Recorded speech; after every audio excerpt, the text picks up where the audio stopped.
কুষ্টিয়া দৌলতপুরে বিএনপির রাষ্ট্র সংস্কারের ৩১ দফা বাস্তবায়নের লক্ষ্যে লিফলেট বিতরণ করেছেন কৃষক দলের কেন্দ্রীয় কমিটির সহ সম্পাদক আখতারুজ্জামান সজল।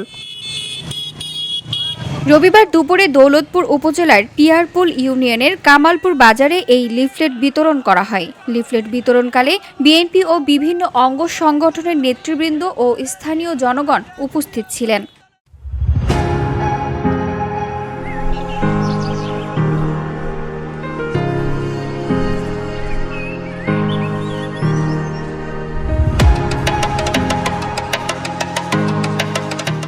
তারুণের প্রথম ভোট ধানের শীষের পক্ষে হোক, এই স্লোগানকে সামনে রেখে ৩১ দফার প্রচারণা চালান তিনি।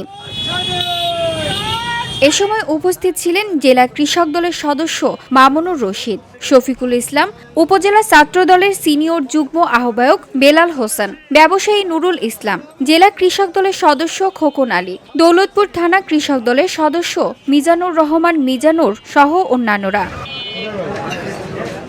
VOD Bangla news desk.